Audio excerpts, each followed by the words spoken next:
سماعت فرمائیے، ابو رافع مشرکین کی مالی امداد کرتا تھا، جس سے وہ حضور صلی اللہ علیہ وسلم کے ساتھ مقابلہ اور مقاتلہ کرتے تھے۔ اور قبیلہ خزرج سے دو شخص عبداللہ انیس اور ابو افتادہ اور دو شخص صحابہ کرام رضی اللہ عنہ سے اس امر میں فرمایا متفق ہوئے۔ حضور صلی اللہ علیہ وسلم سے اجازت طلب کی، اجازت ملنے کے بعد خیبر کی طرف روانہ ہوئے۔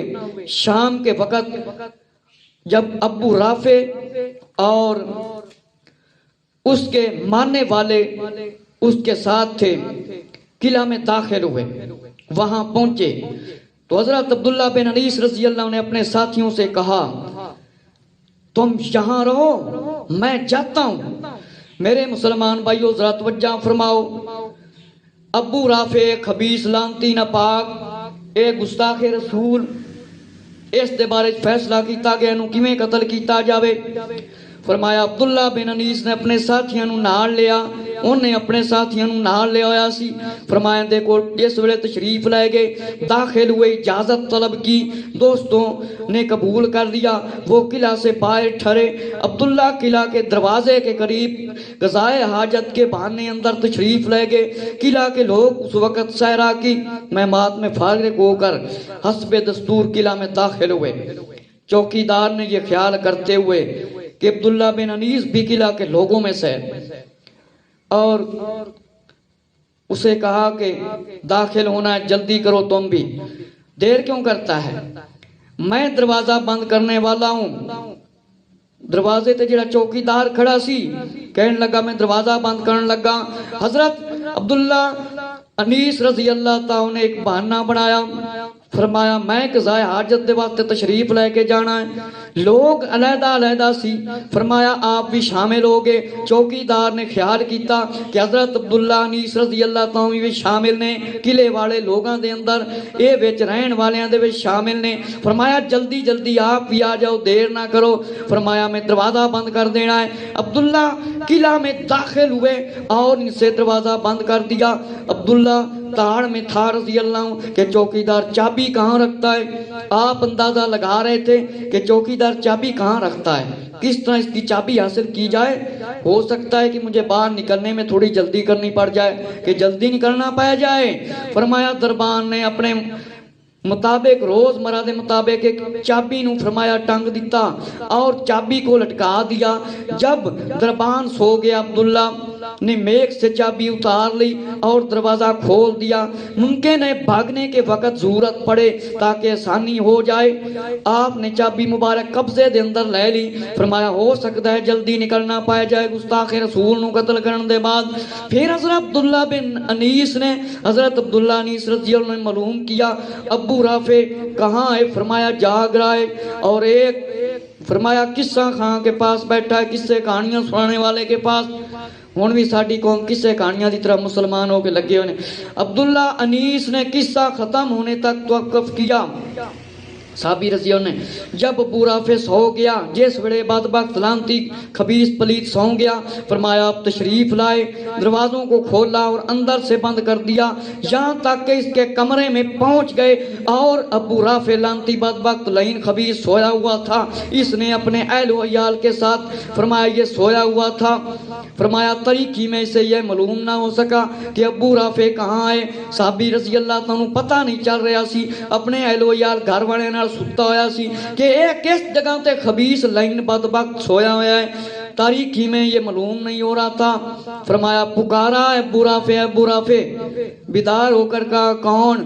اس ویلے ابو عبداللہ انیس رضی اللہ عنہ نے آواز دیتی ابو رافع، ابو رافع، اے جاگیا خبیث، انہیں کیا کون ہے؟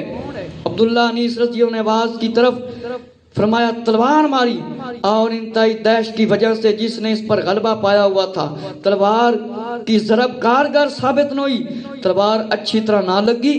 حضرت عبداللہ انیس نے محسوس کر کے مکان سے آپ باہر نکل آئے۔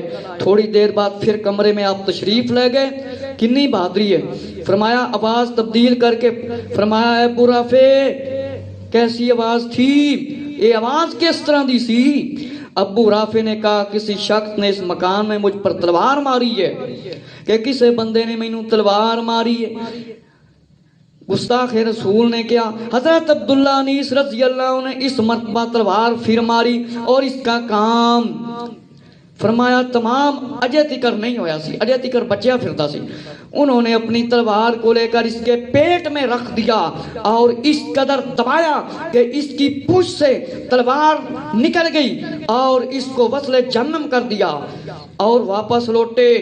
میرے مسلمان بھائیو، حضرت عبداللہ انیس رضی اللہ عنہ نے ایک باری آواز دیتی بچ گیا، پھر آواز دیتی بچ گیا، پھر وار کیتا ہے گستاخ رسول بچ گیا، پھر آپ نے ایسا وار کیتا کہ اس دے پیٹ دے وچ تلوار ماری، پیٹ دے اندر تلوار ماری اور انہوں وصل جہنم کیتا اور اس قدر فرمایا جلدی جلدی آپ پھر تشریف لائے اور آپ کا پاؤں ٹوٹ گیا، ٹوٹے ہوئے پاؤں کو پگڑی سے باندھ کر فرمایا آپ تشریف لائے، قلعہ سے باہر نکل آئے، دوستوں سے مل گئے اور قلعہ کے باہر انہوں نے اس قدر توقف کیا کہ قلعہ سے فرمایا لوگوں کے رونے کی آواز آئی اور اس نے کہا کہ ابو رافع قتل کر دیا گیا ہے۔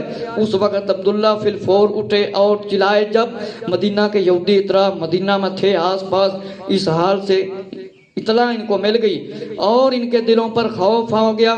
فرمایا اصحاب محمد صلی اللہ علیہ وآلہ وسلم کیسے لوگ ہیں اور کتنے مضبوط قلعوں کے اندر دروازے میں فرمایا بند دروازے میں داخل ہو جاتے ہیں اور لوگوں کو قتل کر دیتے ہیں۔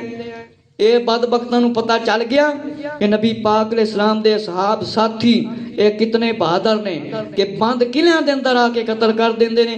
میرے مسلمان بھائیو، نبی پاک علیہ السلام دے پیارے صحابی رضی اللہ عنہ تے ساتھیاں نے کس طرح ایک طریقہ اختیار کیتا، اس بدبخت نوں جا کے قتل کر دیتا اور اس دے قلعے دے اندر جا کے قتل کر دیتا اور تلوار پیٹ وچ اس طرح ماری کہ لگ پتا گیا گستاخی کیویں کری دی۔ میرے مسلمان بھائیو، آپ زخمی ہو گئے، باہر تشریف لے کے آگے، جس ویلے انہاں یہودیاں بدبختیاں لانتیاں نو پتہ چلیا، انہاں بدبختاں نو فرمایا کہن لگے حضرت محمد صلی اللہ علیہ وآلہ وسلم دے صحاب ساتھی کس طرح بند دروازیاں تے قلعیاں دے اندر داخل ہو جاندے نے تے بندیاں نو قتل کر دیندے نے۔ اس واسطے کیا جاندا ہے گستاخ رسول کمرے دے اندر لکیا ہوئے، جتھے لکیا ہوئے، بازار وچ ہوئے، گلی وچ ہوئے، کسے ملک وچ ہوئے، شہر وچ ہوئے، او انشاءاللہ نہیں بچے گا۔